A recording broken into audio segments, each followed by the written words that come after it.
ഉണ്ടോ? അതേ മതി ഒരുങ്ങിയത്. വെയില് തെറിക്കുന്നതിന് മുമ്പ് ഒരു 10-15 വീടെങ്കിലും കയറണമെന്ന്. എന്ന് ഈ വെയിലത്ത് ഇങ്ങനെ നടക്കല്. എടി ഇറങ്ങണേ. വാതിലടക്കണ്ടേ? വാതില് കുറ്റിട്ടേക്ക്. അതെ, എത്ര ദിവസം ഇങ്ങനെ നടക്കേണ്ടി വരും?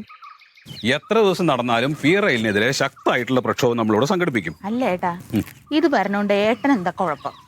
എടി, ഞാനൊരു പാർട്ടിയുടെ ഭാഗമായിട്ട് നിൽക്കുന്ന ആളല്ലേ. അപ്പൊ പാർട്ടി പറയുമ്പോ കേൾക്കണ്ടേ?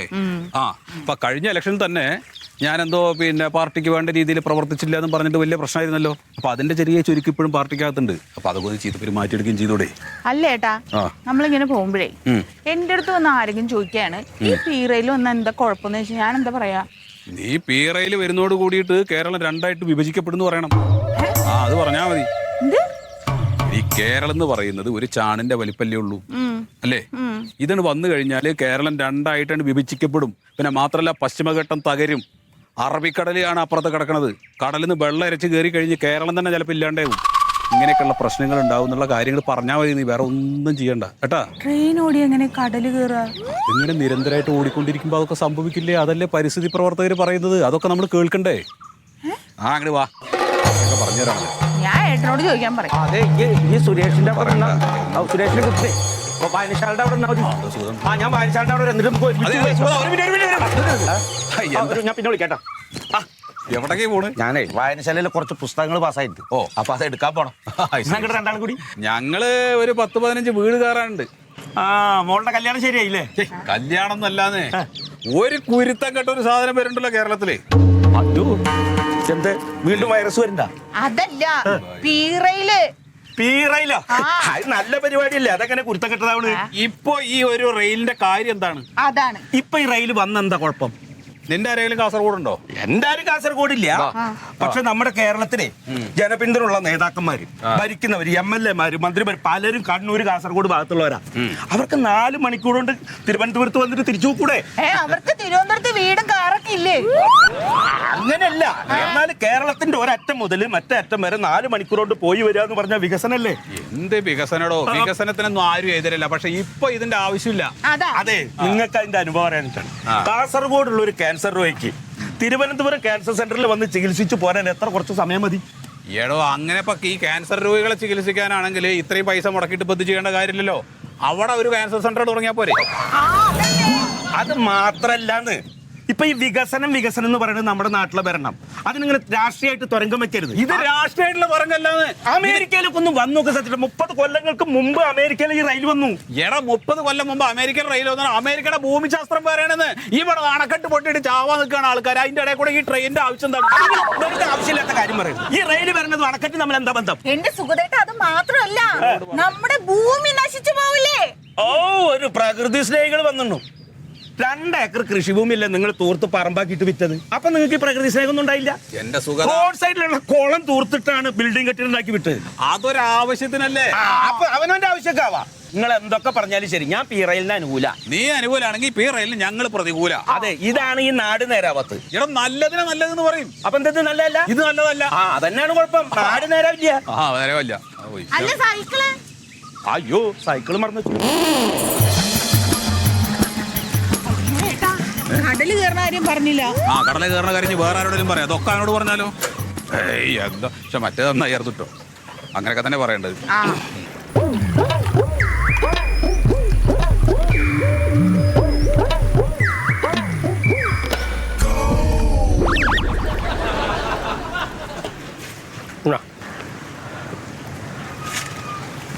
പഴയപോലുള്ള തിരക്കാണല്ലോ സുമേഷിന്റെ കടയില്. അത് തിരക്ക് ഉണ്ടാകണ എങ്ങനെയാണെന്ന് ഇവിടെ ഇപ്പൊ ആളുകളാരും വരാറില്ലേ. കച്ചവടമൊക്കെ ഭയങ്കരമായിട്ട് കുറവാണേ. തേച്ചടിച്ച് കുളിക്കായിരുന്നില്ലേ? നല്ല ചൊറിച്ചിൽ കുളിയുണ്ട് പണി. ഈ കാലിൽ ഇറങ്ങി കുളിച്ചാ പോലെ എല്ലാ രോഗവും മാറും. വൈകുന്നേരം അവിടെ പോയിട്ടേ ബാക്കി കാര്യങ്ങൾ നമുക്ക് കാര്യങ്ങൾ ആദ്യം ചായ കുടിക്കാം.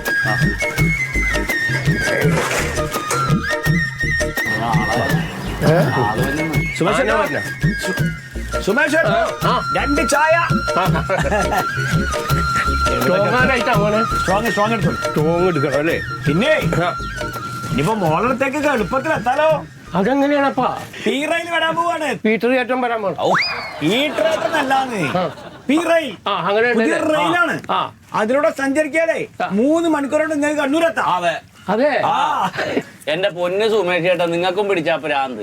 ഇതൊക്കെ എന്തോ സ്വപ്നം കണ്ടിട്ട് പറയണ ഇതൊന്നും നടക്കാൻ പോണില്ലെന്ന്. ഈ കൊച്ചിയിൽ മെട്രോ വരുന്നതിന് ഭയങ്കര എതിർപ്പായിരുന്നു. ഇപ്പൊ വന്നപ്പോ ഭയങ്കര സുഖമായില്ലേ? എന്ത് സുഖം? ആൾക്കാർ സുഖമായിട്ട് യാത്ര ഒരാള് സുഖമായിട്ടിയാ അത് നഷ്ടത്തിലാണ്. നഷ്ടത്തിൽ. ഇപ്പൊ ഈ വീറയിൽ വരണോണ്ട് ഇപ്പൊ എന്താ കുഴപ്പം? ഈ റെയിൽ ഇല്ലെങ്കിൽ നിങ്ങൾക്ക് എന്താ കുഴപ്പം? ഇത്ര ആളുകളെ കുടിയൊഴിപ്പിച്ച് വഴിയാധാരമാക്കി ഇത്ര രൂപ കടവും മേടിച്ചിട്ട് ഈ റെയിൽ ഉണ്ടാക്കണം എന്തിനാന്നാ ചോദിക്കണം. പല ത്യാഗങ്ങളും ചെയ്യേണ്ടി വരും ഒരു നല്ല കാര്യം ഈ നടക്കാൻ. കുടി ഒഴിപ്പിക്കണവർക്ക് അത് കൃത്യമായിട്ട് പൈസ കൊടുക്കുന്നുണ്ട്. ഇപ്പൊ മൂലമ്പള്ളി പദ്ധതിക്ക് വേണ്ടി കുടിയൊഴിഞ്ഞ് കൊടുത്തവർ ഇപ്പോഴും സ്ഥലവും നഷ്ടവും കിട്ടാതെ റോട്ടിൽ കിടന്ന ഇലയാണ്. അവർക്ക് രേഖ കാണിക്കണ്ടായിണ്ടാവില്ല, അതുകൊണ്ടാണ് ഇപ്പം സ്ഥലം കിട്ടാത്തത്. ആണല്ലേ? അപ്പൊ ഈ രേഖയില്ലാത്ത പാർട്ടി ഓഫീസ് പൊളിക്കാൻ അങ്ങാട് ചെല്ലണ്ടെന്ന് പറയണ്ടല്ലോ. അതിനൊക്കെ രേഖ ഉണ്ടായിട്ടുണ്ടാവും. എന്തായിട്ടാണ് ആ ഞാൻ ഇവിടെ പറയണ്ട.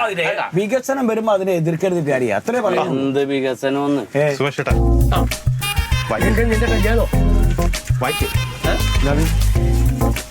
ഇനി ഒരു വൈകുന്നേരത്തെ സായന തരണം. ആര് ഏ എന്താ പറഞ്ഞത്? വൈകുന്നേരത്തെ സായന തരണം വരണം. എന്റെ ഉണ്ണി ഇതൊക്കെ ഇട്ടു എനിക്ക് വരാൻ പറ്റൂലട്ടാ. എടാ ഉണ്ണി, ആ. നിനക്കെന്താ തലക്ക് വെളിവില്ലേ? എന്തേലും അങ്ങോട്ട് കേൾക്കുമ്പോ തന്നെ കാര്യം അറിയാതെ സായാഹ്ന ധർണ സമരം എന്നൊക്കെ പറഞ്ഞിട്ട് അങ്ങോട്ട് പുറപ്പെടാൻ. എടാ ഒരു ബൃഹത്തായ പദ്ധതി നമ്മുടെ സംസ്ഥാനത്ത് വരാൻ നേരത്ത് അതിനിങ്ങനെ കണ്ണടച്ച് എതിർക്കാമോ?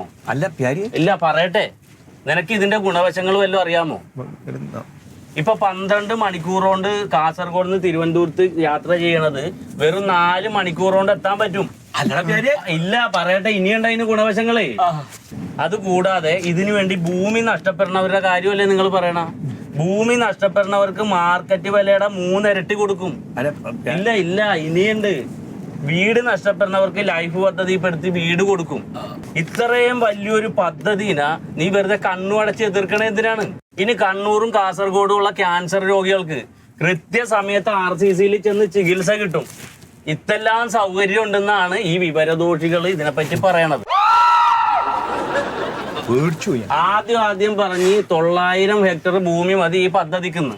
ഇപ്പൊ ഇത് അടുത്തോട്ട് വന്നപ്പോ പറയണ 2300 ഹെക്ടർ ഭൂമി വേണമെന്ന്. ഇത്രയും ഭൂമി എവിടെ നിന്ന് കൊണ്ടുവരും? ഈ പ്രകൃതി നശിപ്പിക്കാതെ എങ്ങനെ ഇത് നടക്കും? അങ്ങനെ വിവരമില്ലായ്മ പറയല്ലേ. ഇതിനെ കുറിച്ച് പഠിച്ചിട്ടാണ്. പഠിച്ചു വരുമ്പോ അതിന്റെ മാറ്റങ്ങൾ വരും. തലക്ക് വെളിവില്ലാത്തവനാണ് ഈ പ്രോജക്ട് ഉണ്ടാക്കുന്നത്. തോന്നുമ്പോ തോന്നിയത് പറയാം. വികസനം വരുമ്പോ ഇങ്ങനെ എതിർക്കാൻ നിൽക്കരുത്. എന്നാണ് മൊയ്തു നിങ്ങൾ ഈ വികസനത്തിനെയൊക്കെ സപ്പോർട്ട് ചെയ്യാൻ തുടങ്ങിയ? കമ്മീഷൻ കിട്ടാൻ തുടങ്ങിയപ്പോ അല്ലേ മനസ്സിലാകും. കിട്ടാത്തതിന്റെ ഒരു സുഖേട്ടാ, ഇതില് ഭൂമി നഷ്ടപ്പെടുന്നേം അതിന്റെ ഇരകളാകണവരെയും വിളിച്ചാണ് പദ്ധതി വിശദീകരിക്കേണ്ട, അല്ല നാട്ടുപ്രമാണിമാരെ വിളിച്ചിട്ടല്ല. അതെ, പലരും ത്യാഗം അനുഭവിക്കേണ്ടി വരും. ചിലർക്ക് നഷ്ടപ്പെടും, ചിലർക്ക് കിട്ടും. എന്നാലും വികസനം ഉണ്ടാവും. പ്രതികരിക്കേണ്ട സമയത്ത് പ്രതികരിച്ചു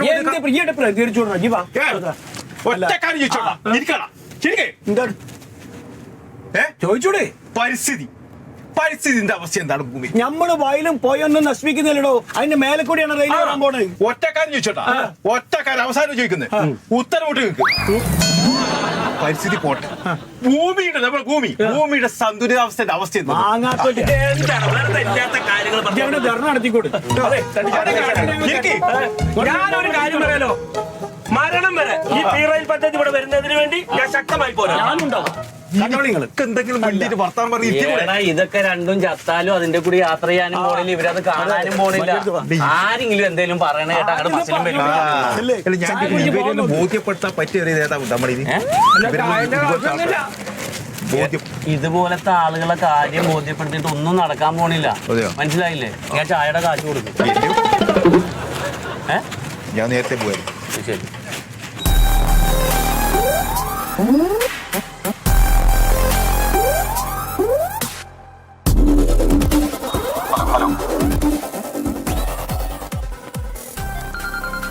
ആദരണീയരും സ്നേഹസമ്പന്നരുമായവരെ, ധർണ തുടങ്ങി വിളിക്കാം. ധർണ തുടങ്ങി.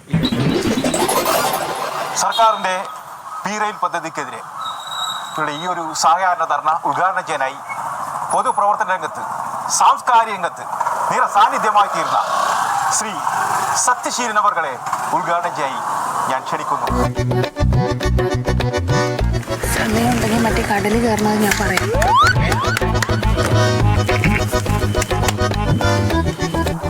പ്രിയമുള്ളവരെ,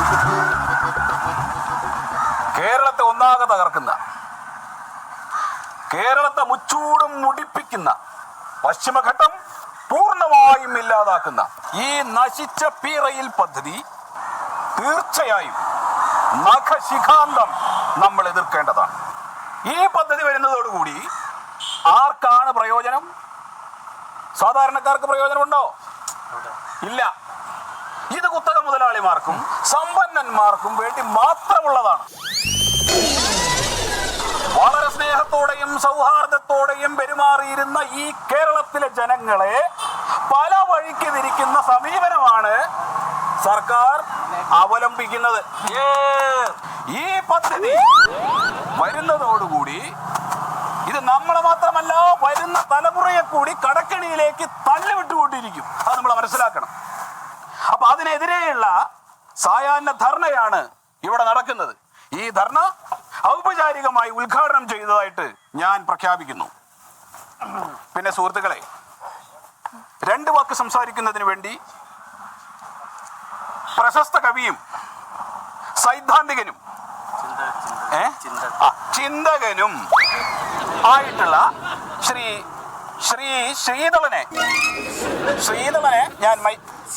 ശീതളനെ ഞാൻ മൈക്ക് കൈമാറുന്നു. നമുക്ക് വേണ്ടേ വേണ്ട, ഒന്ന് വിളിക്കണ നമുക്ക് വേണ്ടേ വേണ്ട.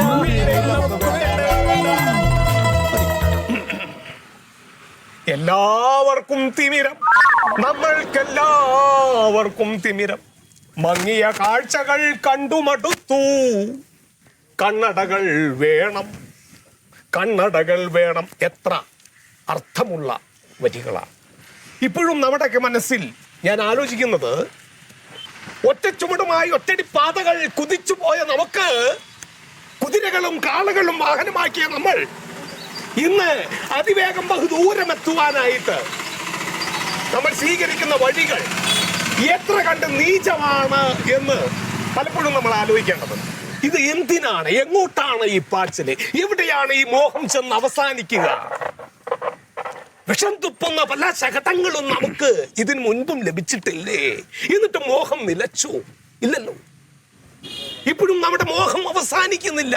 ഇനിയും ഈ വിമാനങ്ങളും തീവണ്ടികളും റോക്കറ്റുകളും കഴിഞ്ഞ് അടുത്ത വേഗത്തിലേക്ക് നമ്മൾ കുതിക്കുകയാണ്. അപ്പോഴും നമ്മുടെ വികാരം ശമിക്കുന്നില്ല. വീണ്ടും വേണം വേണം എന്ന ആവശ്യമാണ്. അപ്പൊ ഞാൻ പറഞ്ഞു വരുന്നത് മറ്റൊന്നുമല്ല, നമ്മുടെ രാജ്യത്ത് കീറി മുറിക്കാതിരിക്കുക. ഈ അവസരത്തിൽ എനിക്ക് ഓർമ്മ വരുന്നത് നമ്മുടെ എല്ലാം പ്രിയങ്കരനായ ONVയുടെ കവിതയുടെ 2 വരികളാണ്. അതെനിക്ക് ഇവിടെ പാടാതിരിക്കാൻ കഴിയില്ല. അത് ഞാൻ ചൊല്ലുകയാണ്. ഇനിയും മരിക്കാത്ത ഭൂമി, നിൻ ആസന്ന മൃതിയിൽ നിനക്കാത്മശാന്തി. ഇത് നിന്റെ എന്റെയും